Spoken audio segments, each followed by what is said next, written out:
माननीय सभापति महोदय, आपने मुझे मांग संख्या 20, 21, 22 पर बोलने का अवसर दिया। आपका बहुत बहुत धन्यवाद।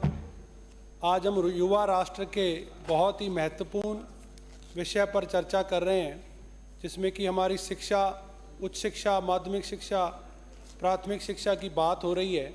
और इस युवा राष्ट्र में जहां आज हमारे देश की कुल आबादी का 25% युवा ऐसा है जिसकी उम्र 15 साल से कम है, 50% युवा ऐसा है जिसकी उम्र 25 साल से कम है, और हमारा जो 35 साल से कम का युवा आज इस देश की 65% आबादी है। जो दुनिया का सबसे युवा राष्ट्र आज हमारा भारत है। और इस भारत की शिक्षा नीति कैसी हो, हमारा युवा किस दिशा में आगे बढ़े, किस योजनाओं के साथ सरकार उन युवाओं को तराशा जाए, उनको कैसी तालीम मिले, ये हमारा, चाहे वो राज्य सरकार हो, चाहे केंद्र सरकार हो या देश के किसी भी कोने की सरकार हो, हमारी पहली प्राथमिकता हमारे युवाओं को नई दिशा देने की होनी चाहिए। और मुझे खुशी है, प्रधानमंत्री श्री नरेंद्र मोदी जी के 2014 के कार्यकाल शुरू होते ही जो सबसे पहला विषय उन्होंने लिया गया वो स्किल डेवलपमेंट के नाम पर एक सबसे पहले विभाग बनाया, और उससे शुरुआत करते हुए उसके बाद जो हमारी नेशनल एजुकेशन पॉलिसी बनी, वो आज देश को नई दिशा देने का काम कर रही है।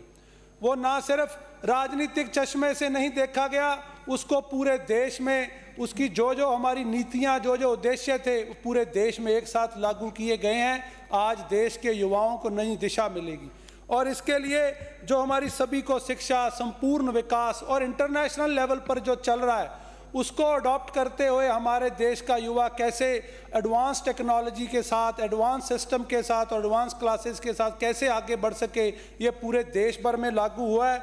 और उन योजनाओं के नाम पर आज मैं उनकी अगर जिक्र करूं तो नेशनल एजुकेशन पॉलिसी 2020 में समग्र शिक्षा अभियान हो, राष्ट्रीय माध्यमिक शिक्षा अभियान हो, कस्तूरबा गांधी बालिका विद्यालय हो, राष्ट्रीय साधन सहयोगिता छात्रवृत्ति योजना हो, और पीएम ई विद्या योजना व दीक्षा पोर्टल हो। अगर पीएम ई विद्या की बात करूं, 1 nation 1 digital platform, 1 class 1 channel, radio, podcast, इन सब की चीज़ें जहां पहुंच, हम अगर राजस्थान की बात करें तो राजस्थान क्षेत्रफल के हिसाब से देश का सबसे बड़ा राज्य है, पर डेंसिटी के मामले में हम बहुत से प्रदेश, हमारे जिला बाड़मेर हो, जैसलमेर हो, जोधपुर हो, बीकानेर हो, हमारी डेंसिटी बहुत कम है। जहां हम शिक्षा के वहां टीचर नहीं पहुंच पा रहे हों, और जहां कहीं स्कूल में कोई कमी भी हो सकती है, वहां इन माध्यम से हम शिक्षा प्रदान कर सकते हैं। इसी के साथ ही नेशनल रिसर्च फाउंडेशन की स्थापना हो, और पीएम श्री योजना में जहां राजस्थान के 402 विद्यालयों को शामिल करके हमें लाभान्वित किया गया है। पीएम उषा योजना, ये सभी योजनाएं ऐसी हैं जो देश के हर स्टेट के लिए, हर जिले के लिए, इससे कोई राजनीतिक चश्मा नहीं है, पूरे देश का युवा इससे लाभान्वित होगा। और मैं जून 2024 के जो आंकड़े पूरे इंडिया के मैं सदन के सामने रखना चाहूँगा, जहां हमारे देश में 2015 में 760 यूनिवर्सिटीज़ थी, आज हमारा देश का वो आंकड़ा, total number of universities is around 1200, जो हमारे लिए एक बड़ा कीर्तिमान स्थापित करने वाली बात है।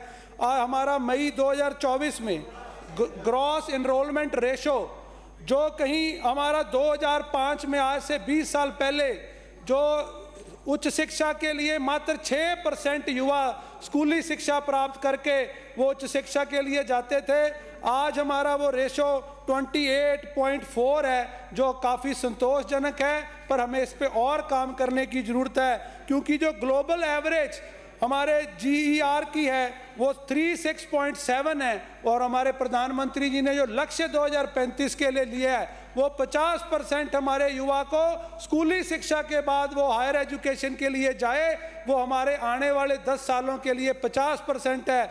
इसके लिए हमें और मेहनत करनी होगी और कड़े कदम उठाने होंगे। सभी साथी जो यहाँ बैठे हैं वो अपनी जिम्मेदारी को समझते हुए कोई शहर कस्बा जिला हो, वहाँ हम कैसे हायर एजुकेशन, कैसे स्कूल एजुकेशन में और योगदान दे सकते हैं, अपने सुझाव इस सदन पर रखने चाहिए। और मैं निश्चित तौर पे मुझे विश्वास है ये डबल इंजन की सरकार उस पर काम करेगी। इकोनॉमिक सर्वे ऑफ इंडिया और उसके 2024-25 के आंकड़े लेंगे तो पिछले एक साल में मात्र एक साल के समय में 13.8% की प्रोग्रेस है, जो जहां पिछले साल हम 23.7 पर थे, आज हम 28.4 की हमारी रेशो पर खड़े हैं, जो काफ़ी अच्छा आंकड़ा है। पर मैं इसमें और हमारा लक्ष्य बड़ा हो और तेजी से आगे बढ़े, मैं सरकार से मांग करता हूं। वर्तमान जीडीपी जो हमारे इकोनॉमिक सर्वे में जो जीडीपी जहां एजुकेशन के लिए मात्र 2.9 और कभी 3.2 का फिगर टच करती थी, आज हमारी नेशनल जीडीपी में हमारा जो लक्ष्य प्रधानमंत्री जी ने लिया है वो 6% का है। तो एजुकेशन को कितना महत्व इस डबल इंजन की सरकार में दिया जा रहा है, ये आप सब इसको भली भांति जानते हैं।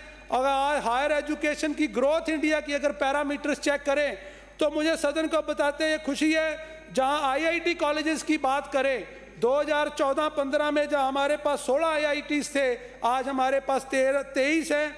IIM Indian institute of management जहां हमारे पास 13 थे 2014 में, आज हमारे पास 23 में 20 हमारे आईआईएम कॉलेज है।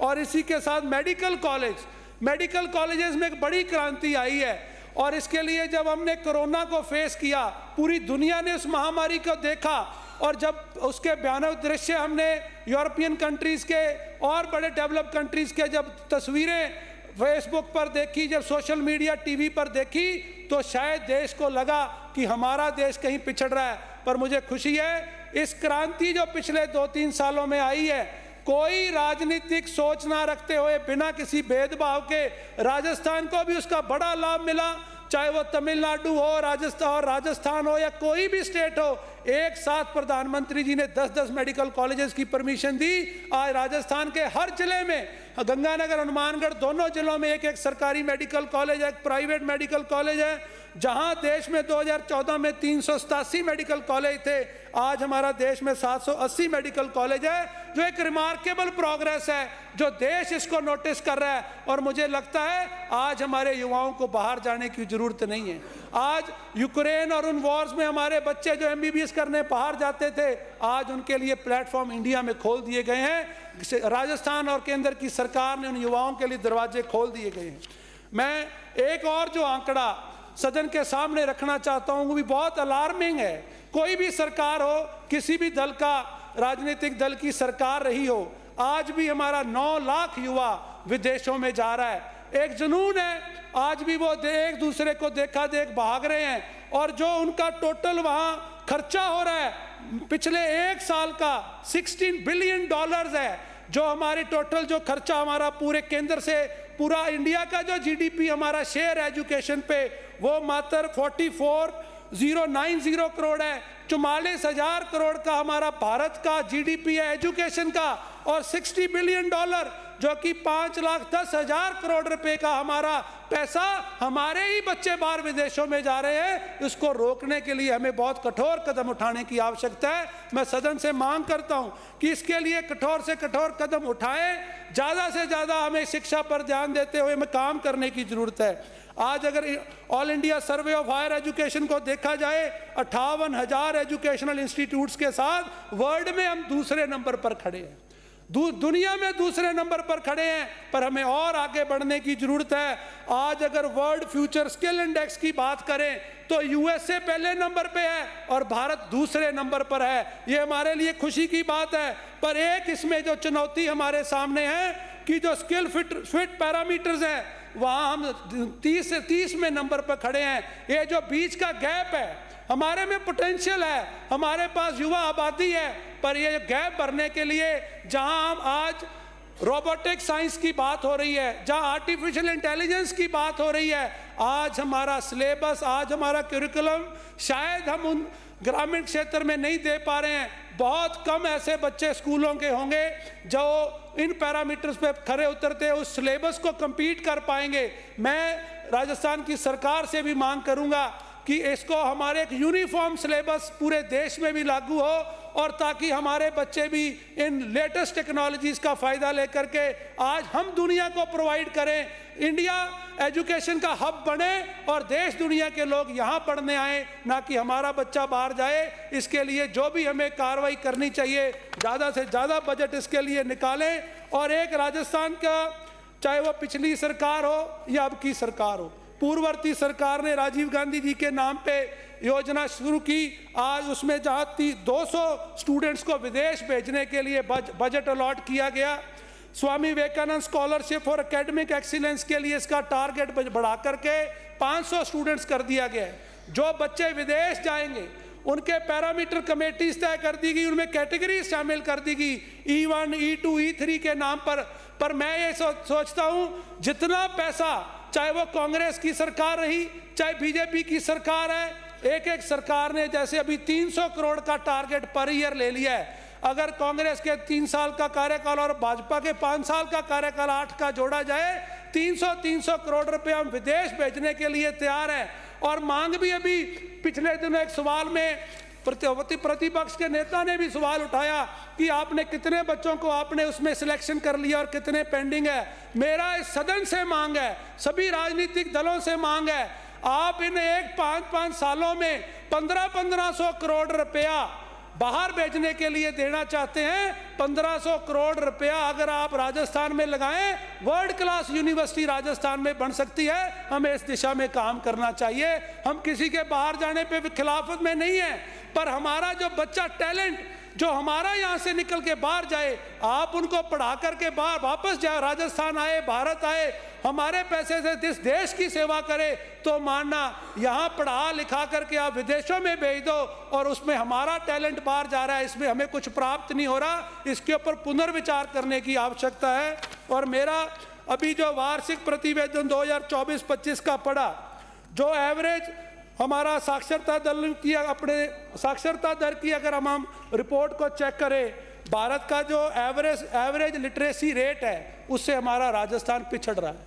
हाँ, यहाँ इस राजस्थान में 50 साल तक कांग्रेस ने राज किया, 20 साल तक अभी बीजेपी ने भी राज किया है, पर जहाँ पुरुष साक्षरता दर में अगर 2001 के, 2011 के या आज 2024 के अगर आप आंकड़े उठाएंगे तो नेशनल एवरेज में कहीं ना कहीं हमारे मेल्स ने, हमारे जो पुरुष हैं उनका साक्षरता दर उसमें मैच करता है, पर महिलाओं में हम काफ़ी पीछे हैं। 52% सिर्फ हमारी महिलाओं को हम साक्षर कर पाए हैं। ये भी हमारे लिए एक बड़ी चुनौती है। मैं मांग करूंगा सदन से इसके लिए और सार्थक कदम उठाने की हमें ज़रूरत है। जहां वसुंधरा जी के कार्यकाल में इस रेशो को बढ़ाने के लिए प्रयास हुए, उस टाइम 2016 में ट्रांसपोर्ट वाउचर योजना शुरू की गई। जिन बच्चियों को कॉलेज आने या स्कूल में 10 किलोमीटर से ज़्यादा की रेंज है, उसको पर डे के लिए 20 रुपये दिए गए।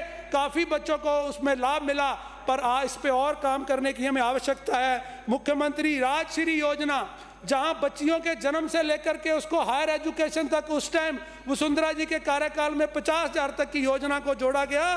पिछले सरकार ने इसका सिर्फ नाम बदला और आज की सरकार ने लाडो प्रोत्साहन योजना में इस राशि को 8 साल बाद बढ़ा करके 50 से 1 लाख कर दिया, जिससे निश्चित तौर पे हमारी बच्चियों को, महिलाओं को शिक्षा लेने में लाभ होगा। और अगर मैं इसके अलावा PM उषा योजना की बात करूं, और इसमें भी हमारे 320 करोड़ रुपए का प्रावधान किया गया है। मैं इसके अलावा जो बजट घोषणाएं 2024-25 की 4 लाख भर्तियों की जहां घोषणा है, बहुत स्पीड से सरकार इसमें काम कर रही है। तकरीबन 60,000 नौकरियां दे दी गई। एक IIT कॉलेज, 6 पॉलिटेक्निकल कॉलेज, 12 राजकीय महाविद्यालय, 8 कन्या महाविद्यालय, 3 कृषि विद्यालय और 3 राजस्थान इंस्टीट्यूट ऑफ टेक्नोलॉजी का पिछले बजट में प्रावधान किया गया। और बजट 2025-26 में रोजगार नीति हमने अपनाई है। विवेकानंद रोजगार सहायता कोष के लिए 500 करोड़ रुपए का आवंटन हमारे मुख्यमंत्री भजनलाल शर्मा जी ने किया है और 1500 नए स्टार्टअप्स को फंड उपलब्ध कराने का काम हमारी सरकार ने किया है। और कोटा में विश्वकर्मा स्किल इंस्टीट्यूट हो, 8 नवीन ITI कॉलेजेस हो, 3 पॉलिटेक्निकल कॉलेज हो, 11 राजकीय महाविद्यालय, 2 कृषि महाविद्यालय और सबसे बड़ा काम सैनिक स्कूल का किया है, जिसमें मेरा सादुलशहर विधानसभा जो भारत पाक सीमा पर है उसमें एक स्कूल दे करके और 5 महिला सैनिक स्कूल देने का काम भी हमारी सरकार ने किया है। इसके अलावा अटल टिंकरिंग लैब्स हो, और सादुल शहर में जो मेरे दादा सरदार गुरजंट सिंह जी ने वसुंधरा जी से 2008 में पहला तहसील लेवल का महाविद्यालय वहाँ लिया, उसका आज पहली बार 17 साल बाद पैसा दिया है। किसी सरकार ने रंग रोगन तक नहीं वहाँ कराया। और मैं मांगे हमारे, अगर आप मुझे समय 2 मिनट का दें तो मैं एक चीज बताना चाहता हूँ। वक्ता की संख्या ज्यादा है सर, 1.5 मिनट टाइम दे दीजिए। बस आप जो पिछला हमारा 2023 का जो गवर्नर एड्रेस की बात करें, एक ही मांग है, जो कुछ भी पूरे सब मिले। सर मनीष जी 1 मिनट दो, एक मांगे तो रखने दो, 1 मिनट दो सर, हमारी मांग रखने दो जिले की। माननीय अध्यक्ष महोदय, हमारे मुझे श्री गंगानगर में, पूरे राजस्थान में जहां यूनिवर्सिटीज आपने खोल रहे हैं, कॉलेजेस खोल रहे हैं, हमारा इलाका राजधानी से 470 किलोमीटर दूर है, दिल्ली से 425 किलोमीटर दूर है। मेरी मांग है कि एक यूनिवर्सिटी आप श्री गंगानगर को जरूर दें। और हमारे कोऑपरेटिव स्कीम्स में जो पिछली बार सरकार ने घोषणाएं कर दी, सारे पद खाली हैं। इसके अलावा कृषि महाविद्यालय में पद खाली हैं। और एक मेरी सदन से मांग है, सभी पंचायत हेडक्वार्टर्स पे आप लाइब्रेरीज कंपलसरी कर दीजिए, और इसके साथ कंप्यूटर लैब्स कंपलसरी कर दीजिए, ताकि वो बच्चे जो पढ़ना लिखना चाहते हैं, नौकरियों में जाना चाहते हैं, उनको पंचायत लेवल पर लाइब्रेरीज होगी, निश्चित तौर पे उनका भविष्य उज्जवल होगा। बहुत बहुत धन्यवाद।